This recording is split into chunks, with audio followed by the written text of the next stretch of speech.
தான் தப்பாகி போச்சு. வி ஸ்ரீராமுலு அப்படின்னு போட வேண்டியது கே ஸ்ரீராமுலு போட்டாங்க. இப்போ அதுக்கு தாசில்தார், ஆர்டிஓ, டிஆர்ஓ, நில நிர்வாக ஆணையர் இவங்க எல்லாம் பார்த்துட்டு இவங்க எல்லாம் சொல்லி இப்போ சிவிலுக்கு போக சொல்லிட்டாங்க. சிவிலுக்கும் போயாச்சு. இது மாதிரி இந்த ரத்தத்துக்கு வந்து ஒவ்வொரு பிரச்சனை வந்தால் யாராலும் அடைய முடியும். இது சிவிலுக்கே போகக்கூடாதுங்க. ஏதாவது உரிமை பிரச்சனையாக தான் சிவிலுக்கு போகணும். இது வந்து பார்த்தீங்கன்னா இணையதளத்தில் தான் தவறு. கணக்கில் கரெக்டாக இருக்கா? மேனுவல் கணக்கில் கைமுறையாக நெட்டில் கைமுறை கணக்கில் சரியாக இருந்தால் அதை எடுத்துக்கிட்டு அப்ளை பண்ணலாம். கோட்டா இணையதள தவறு கோட்டாட்சியர் தான் அப்பிலேட். என்னது கோட்டாட்சியர் தான் அப்பிலேட்டு. அந்த இப்போ அதே மாதிரி அந்த நத்தம் பட்டா கொடுக்கும்போது 15 சென்ட்டுக்கு பத்திரம் இருக்குது. 1943 வாங்கின கிரைய பத்திரம். ஆனால் இந்த தோராய பத்திரம் கொடுக்கும்போது 9 சென்ட்டு தான் கொடுத்துருக்காங்க. 6 சென்ட்டு கொடுக்கல. அதுக்கு நம்ம செங்கல்பட்டு சப்தரைக்கு கொண்டு அது 43 வாங்கினால பண்ணி நீங்கள் சொன்ன மாதிரி பண்ணிடலாம். 6 சென்ட்டு காலியும் போட்டு நீங்கள் சொன்ன மாதிரி காலியும் போட்டாங்க. அவர் சார் வந்து நீங்கள் 43 பத்திரம் இருக்குதுன்னா நாங்கள் பண்ணி எல்லாம் ஒன்றும் பிரச்சனை இல்லை. நீங்கள் சொன்ன மாதிரி வாங்கிக்கணும். வேறு ஏதாவது இருக்கா? மத்தம் சம்பந்தமா வேற ஏதாவது வந்திருக்கீங்களா? ஃபைல் எடுத்துக்கிட்டே சொல்லுங்க.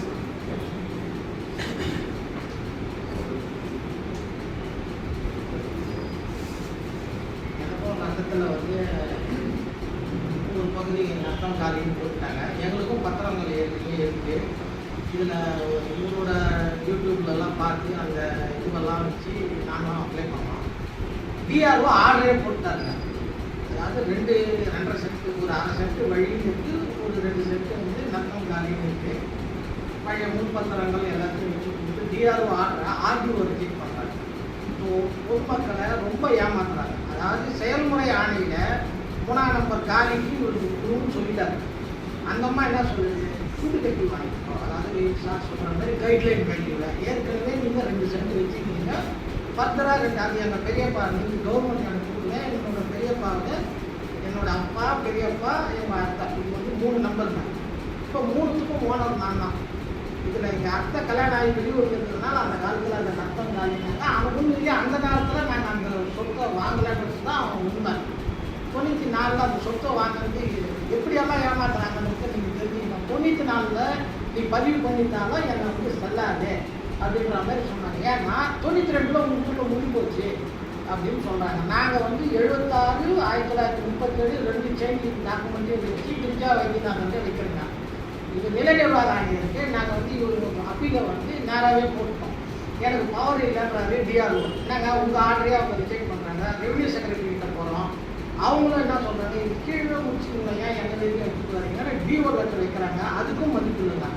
ரொம்ப மனவேதனையோட டைரக்டர் ஆஃப் சர்வே செட்டில்மெண்ட்டுக்கு அங்கே இருக்கிற ஒரு டெப்டி தாசில்தார் வந்து இங்கே போடுங்க, நீங்கள் கொஞ்சம் மனு வந்து இங்கே கம்மியாக போவோம் எப்படி சொல்கிறாங்க, சீக்கிரம் ஃபைல் மூவ் ஆகும்.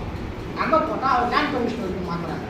ஸோ மனுவை சுற்றி மாற்றி விடுறாங்களே தம்பி தீர்ப்பே வந்து தெரியல. இதில் வந்து இதில் ஒரு விஷயம் என்னென்னா, சார் சொன்ன மாதிரி அடிக்கடி சொல்லுவார். எனக்கு அதில் வந்து நம்பிக்கையே இல்லை. போன 4ஆம் தேதி சாரை வந்து மனசார வாங்கிட்டேன். முன் பக்கத்தை பாரு, வரலாறு பாரு, பின்பக்கத்தை பாருங்க. எனக்கு வந்து ஒரு இப்போ 4ஆம் தேதி எனக்கு கலா ஆய்வு போட்டு நாங்கள் வந்து திருவள்ளூரில் பழைய எஸ்எப் டன்னு ஏற்கனவே நாங்கள் எஸ்எப் டன்னெல்லாம் எடுத்துட்டோம். இவர் சொன்னதன் அடிப்படையில் நாங்கள் போட்டதில்லை. இது எஸ்எப் டன்னை ஒப்பீடு செய்து தான் இந்த ஆவணமே இந்த அந்த புத்தகம் வந்து தயாரிக்கப்பட்டது. இதுக்கு ஒரு ஸ்பெஷல் தாசில்தார் ஒரு சீல் போட்டு முதல்ல போட்டிருக்காரு. எங்கள் வீட்டுக்காரம்மாவுக்கு சந்தோஷம் கூட. என் கூட அவங்க தான் நாங்கள் வேறு யாரும் இல்லை. நான் அவங்க உடன் போட்டேன். ஏன்னா இது ஒன்றுமே ஒரு வாட்டி எடுத்துக்கணும். நாங்கள் 9ஆம் தேதி விசாரணை போயிருக்கோம். அவர் போனவொடனே என்ன உள்ளெல்லாம் போய் பூஜை போட்டு ஒரே கரெக்டாக பண்ணிடுது. மேலே இருக்கிற ஒரு நம்பரை காலியை கேன்சல் பண்ணிட்டு கூப்பிட்டு மாட்டுறாங்க. அதாவது மறைமுக மிரட்டலை வந்து விசாரணைன்ற பேரில் எங்களை தொடர்ந்து கூப்பிட்டுருக்குறாங்க. நீங்கள் ஆர்டிஐ பயன்படுத்துறீங்க. இது மனவேதனையான ஒரு விஷயம். கடைசியாக இந்த சிஎம்மோட ஃபங்க்ஷனுக்காக ஜட்ஜ்மெண்ட் தரல. அநேகமாக நெக்ஸ்ட் வீக்கில் கொடுப்பாங்கன்னு எதிர்பார்க்குறோம். நாங்கள் பகிரங்கமாக சொல்லிட்டு வந்துட்டோம். இதுக்கு மேலே நாங்கள் பொறுமையில்னா நாங்கள் கண்டம்ல போட்டு டைரெக்டாக போகிறதுக்கு தான் நாங்கள் மூவ் பண்ணாங்க. நாங்கள் ரெட்டு கூட போடுறதுக்கு இல்லை. ஏற்கனவே